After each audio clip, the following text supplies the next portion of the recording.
Hello students, welcome back to your own YouTube channel KK Avasthi EduHub.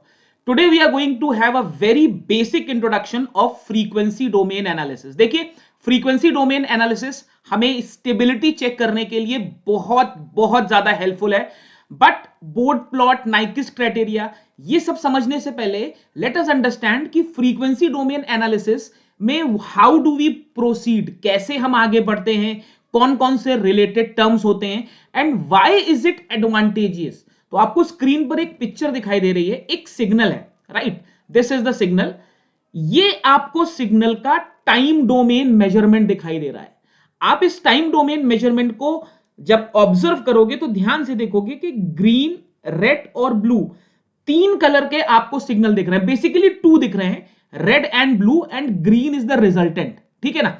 तो आप ऐसे समझो कि आपने दो सिग्नल्स को सुपर इंपोज किया और एक चैनल पर ट्रांसमिट किया, राइट। अब जब आप इस सिग्नल को ट्रांसमिट कर रहे हो तो ऑब्वियसली टाइम डोमेन में आपको केवल रिजल्टेंट दिखाई देगा, तो वो रिजल्टेंट क्या है, ग्रीन। लेकिन अगर इसी सिग्नल को आप फ्रीक्वेंसी डोमेन में एनालाइज करोगे तो this is the view from the frequency domain analysis point. अब यहां पर आपको दो सिग्नल के स्पेक्ट्रम्स अलग अलग दिखाई दे रहे हैं, रेड अलग दिखाई दे रहा है, ब्लू अलग दिखाई दे रहा है।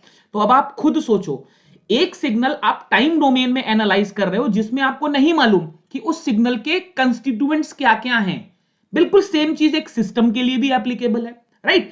एक दूसरा सिस्टम है, एक दूसरा पॉइंट ऑफ व्यू है, एक दूसरा एनालिसिस है जहां पर आपको इंडिविजुअल फ्रीक्वेंसी कंपोनेंट्स भी दिखाई दे रहे हैं। तो आई गेस आप समझ पा रहे हो कि जब आप किसी सिग्नल या सिस्टम के इंडिविजुअल फ्रीक्वेंसी कंपोनेंट्स ऑब्जर्व कर सकते हो तब आप स्टेबिलिटी पर एक बेटर कमेंट कर सकते हो, and that is why frequency domain analysis is so very important, right. अब आज के सेशन में हम फर्स्ट ऑर्डर कंट्रोल सिस्टम के लिए देखेंगे कि फ्रीक्वेंसी डोमेन एनालिसिस में हाउ वी प्रोसीड। देखिए रूल बहुत सिंपल है।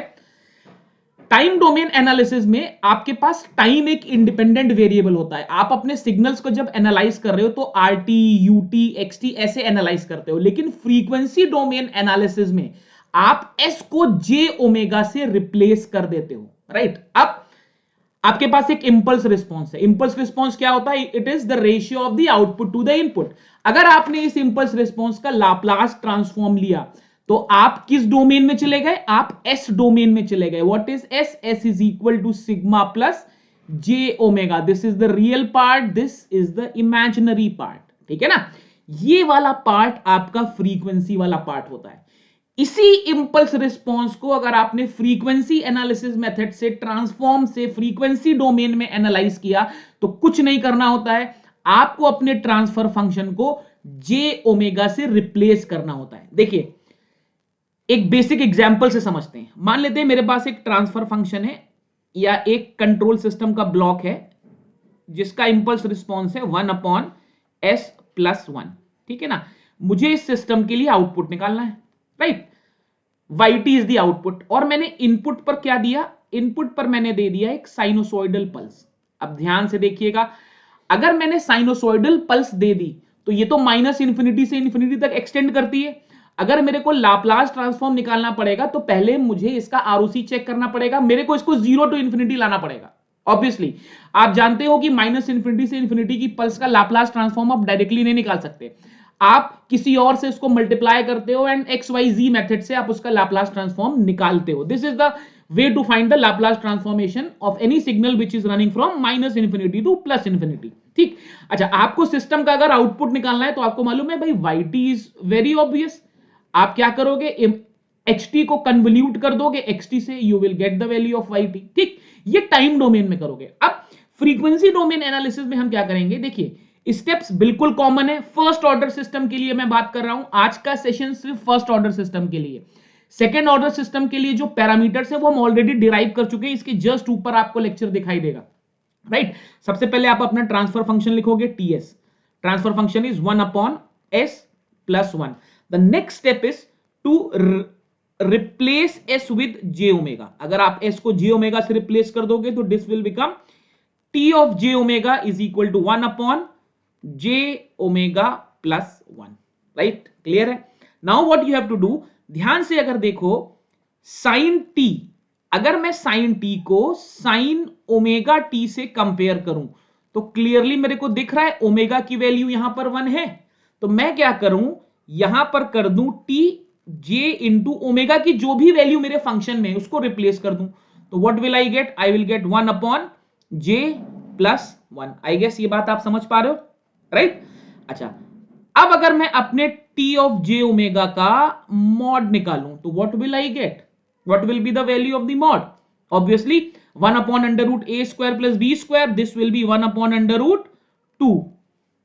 अच्छा, एक चीज और देखो, कुछ बच्चे जो कह नहीं पा रहे हैं लेकिन उन्हें नहीं मालूम कि कैसे निकालते हैं। देखो बेटा, थोड़ा साइड में समझ लो, टी ऑफ जे ओमेगा ये कॉम्प्लेक्स नंबर है, राइट? प्लीज जिन बच्चों को पता है ऐसा मत सोचो कि अननेसेसरी की चीज बता रहे हैं, बहुत से लोगों को नहीं पता होगा, थर्ड ईयर आते आते भूल गए होंगे। ये कॉम्प्लेक्स नंबर है a प्लस आई बी। अगर आपको इसका मॉड निकालना है, मान लीजिए ये z है, तो मॉड z का वैल्यू आता है under root A square plus B square, right? This is the mod. और अगर आपको एंगल निकालना है, एंगल ऑफ z का ये वैल्यू आता है tan inverse y by x, ठीक?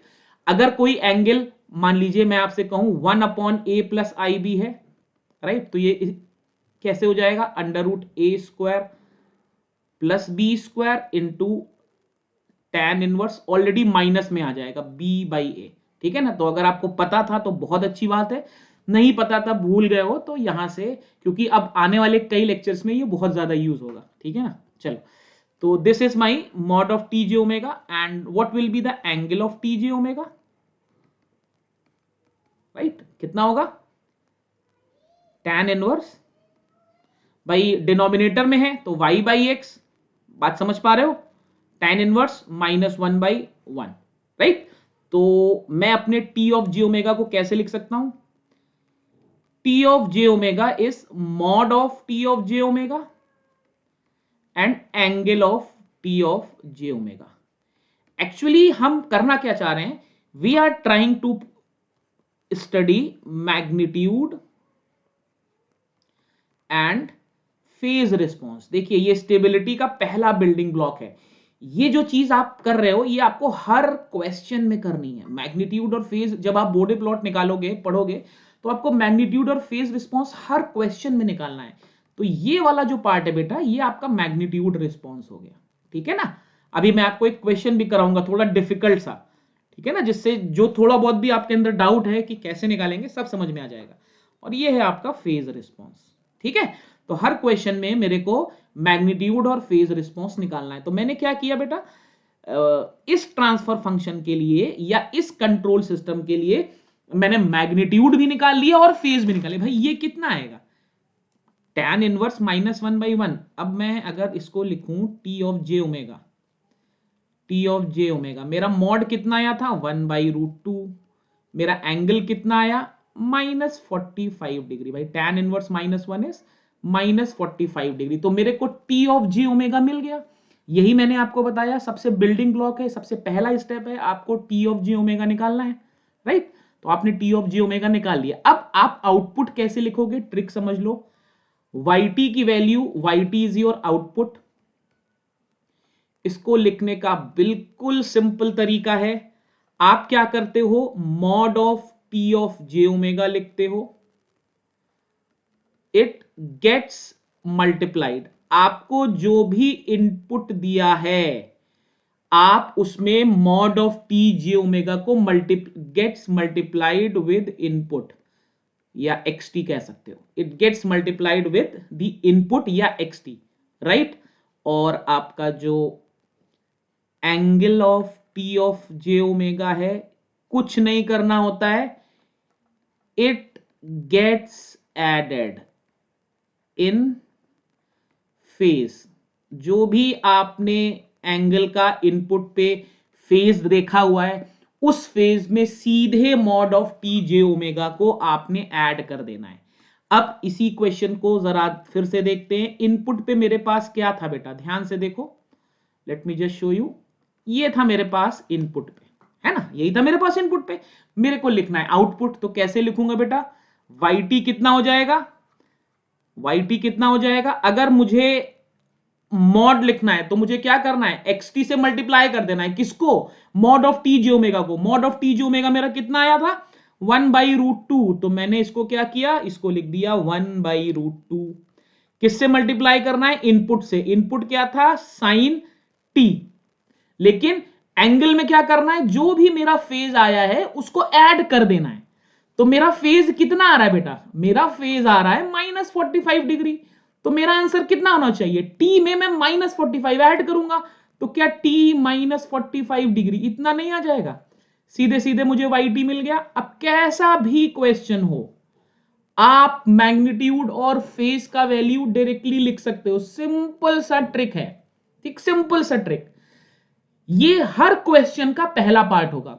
तो आपके सेमेस्टर एग्जाम्स में वो जो लंबा सा क्वेश्चन आएगा 8 नंबर 10 नंबर 5 नंबर का, जिसमें बोर्ड प्लॉट आपको बनाना होगा या क्राइटेरिया स्टेबिलिटी का चेक करना होगा, उसमें सबसे पहले आपको मैग्नीट्यूड एंड फेज रिस्पॉन्स निकालना है। तो ऐसे आप मैग्नीट्यूड या फेज रिस्पॉन्स निकाल पाओगे फर्स्ट ऑर्डर सिस्टम का। ध्यान रखना, ये वाला लेक्चर फर्स्ट ऑर्डर सिस्टम का मैग्नीट्यूड और फेज रिस्पॉन्स निकालने के लिए है, ठीक। ये बहुत बेसिक सा क्वेश्चन था। आपको एक थोड़ा सा कॉम्प्लिकेटेड क्वेश्चन भी करके दिखाता हूं, ताकि आपको ऐसा ना लगे कि अगर डिफिकल्ट क्वेश्चन आ जाएगा तो क्या होगा। देखिए, एक सिस्टम है, मान लेते हैं ये है मेरा सिस्टम, इसका ट्रांसफर फंक्शन है s divided by s plus 2/√3। ठीक, बिल्कुल कॉम्प्लिकेट कर दिया, ऊपर भी s ले आए। जैसे कुछ लोगों को डर लगता है ना कैलकुलेशन में कि यार ऊपर जे ओमेगा आएगा तो क्या होगा, तो अभी देखते हैं क्या आएगा। इस सिग्नल पर मैंने एक इनपुट दिया, इनपुट भी खूब गंदा सा लेते हैं, xt मान लेते हैं 2/√3 cos 2t माइनस π/2। ये जो क्वेश्चंस मैं बता रहा हूं, ये आपको सेमेस्टर एग्जाम्स में कैसे करने हैं वो बता रहा हूं। अगर आप गेट के लिए प्रिपेयर कर रहे हो तो बहुत सी ट्रिक्स भी हैं, ठीक। आपने yt लिखना है, राइट, आपने yt लिखना है। अच्छा, रूल क्या है, व्हाट इज द रूल। सबसे पहले तरीका है, आपको ts लिखना है। ts आपने क्या निकाला हुआ है, आपको गिवन है s अपॉन s प्लस 2/√3। बिल्कुल स्टेप फॉलो करते जाना है, कहीं कोई प्रॉब्लम नहीं आएगी। उसके बाद क्या करना है अपने को, t ऑफ j ओमेगा निकाल लेना है। इसके लिए क्या करना है बेटा, s को j ओमेगा से रिप्लेस कर देना, ये आ जाएगा j omega divided by j omega plus 2/√3। इसके बाद बेटा मुझे क्या करना है, मुझे देखना है कि मेरे फंक्शन में ओमेगा की वैल्यू क्या है। जरा ध्यान से देखो, ओमेगा टी, क्या मैं कह सकता हूं मेरा ओमेगा 2 है, राइट।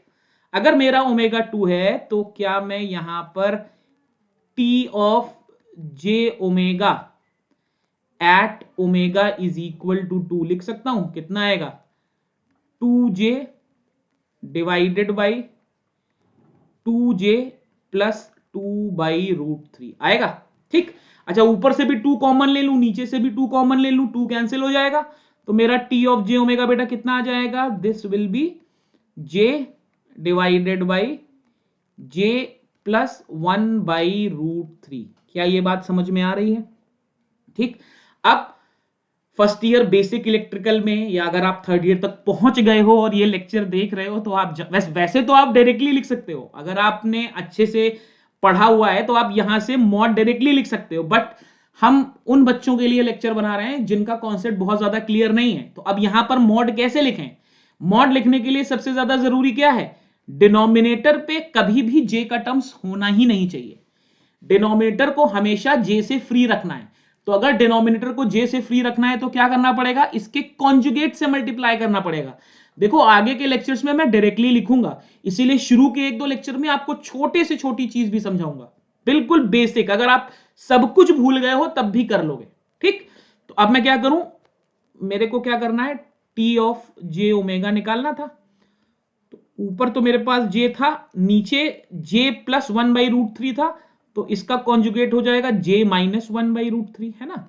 और यहां पर कितना आ जाएगा बेटा, j plus 1/√3 into j minus 1/√3, a plus B a minus B, ऊपर क्या आ जाएगा j स्क्वायर माइनस j/√3, नीचे क्या आ जाएगा j स्क्वायर -1/3 आ जाएगा इसमें, आई गेस किसी को कोई दिक्कत नहीं होनी चाहिए, राइट? क्लियर है? ठीक है, चलो what is the value of J square? J square की होती है -1 माइनस जे बाई √3, ठीक है ना। नीचे जे स्क्वायर की वैल्यू होती है -1 माइनस 1/3, तो -1 हो जाएगा, 3 एलसीएम लोगे तो -4/3, जिसमें से 3 ऊपर चला जाएगा तो ये हो जाएगा -3/4, ये आ जाएगा -1 माइनस जे बाई √3, ठीक है ना। जब आप मल्टीप्लाई कर दोगे माइनस से बाहर वाले टर्म से तो ये हो जाएगा 3/4 प्लस 3/4 इंटू जे बाई √3। तो इस √3 से इसको √3 टाइम्स काट दो, काट सकते हो, आई गेस काट सकते हो, इसमें कोई दिक्कत नहीं है। तो टी ऑफ जे ओमेगा कितना आ जाएगा बेटा? टी ऑफ जे ओमेगा आ जाएगा, this will be 3/4, let me write it properly, this will be 3/4 plus √3/4 into j। अब आप आराम से मॉड ले सकते हो, ठीक है। देखिए सेमेस्टर एग्जाम्स में आपको ये सारे स्टेप दिखाने ही पड़ेंगे। तो what is the value of mod of T J omega? Mod of T J omega will be √3/4 का स्क्वायर प्लस √3/4 का स्क्वायर, कितना आएगा? 9/16 प्लस 3/16, दिस विल बी √12/16। √12 को ले सकते हैं 4 इंटू 3, 4 से 2 बाहर आ जाएगा, तो this will be mod of T J omega will be बेटा 2√3 डिवाइडेड बाई 4 या √3/2, ये आपको मिल गया। This is mod of T of J omega. पहला स्टेप मेरा हो गया, ठीक। दूसरा स्टेप क्या करना है मेरे को? करना है I have to find angle of T of J omega. इसके लिए मुझे क्या करना है? tan inverse y by X, y वाला टर्म मतलब जो इमेजिनरी पार्ट है डिवाइडेड बाई रियल पार्ट। तो मैंने टी जे ओमेगा क्या निकाल लिया है? टी जे ओमेगा बेटा मैंने ये निकाल लिया है ना। तो कितना आ जाएगा ये? tan इनवर्स y वाला पार्ट कितना है? √3/4, x वाला पार्ट कितना है? 3/4, ठीक है ना। 4 से 4 कट गया, तो what is angle of T of J omega? ये कितना आ जाएगा? This will be tan inverse 1/√3। What is tan inverse 1/√3? tan 30 की वैल्यू होती है, tan 30 की वैल्यू मतलब π/6। अब रूल क्या है? yt मेरे को निकालना है, तो मुझे क्या करना है? xt को मल्टीप्लाई करना है किससे? Mod of T J omega से, एंड एड द फेज। इसको याद कर लो, 2-3 क्वेश्चन करने के बाद सीधे लिख दोगे। तो अब मैं yt सीधे लिख सकता हूं, पहले अपना xt लिखूं। xt मेरा इनपुट पर कितना था? 2/√3, 2/√3 cos 2t माइनस π/2, ये था। इसको किससे मल्टीप्लाई कर दूं बेटा? इसको मैं मल्टीप्लाई कर दूं मैग्नीट्यूड से। मैग्नीट्यूड कितना निकाला है मैंने? √3/2, तो इसको मैंने मल्टीप्लाई कर दिया √3/2 से। और ये जो फेज था, इस फेज में मैं क्या करूं? इस फेज में मैं ऐड कर दूं किसको? π/6 को। तो ये हो गया -90 + 30। What is -90 + 30? That is -60। यहां से ये कट गया, तो what is the value of yt? yt का वैल्यू आ गया cos 2t minus π/90 + 60, -90 + 30 is, this is -90 + 30 is -60 π/3, ठीक। This is how you will be proceeding with such questions, right. चलो, this is all for this session. Next class में we'll do questions on second order system और थोड़ा सा आपको terms के बारे में बताऊंगा। Take care.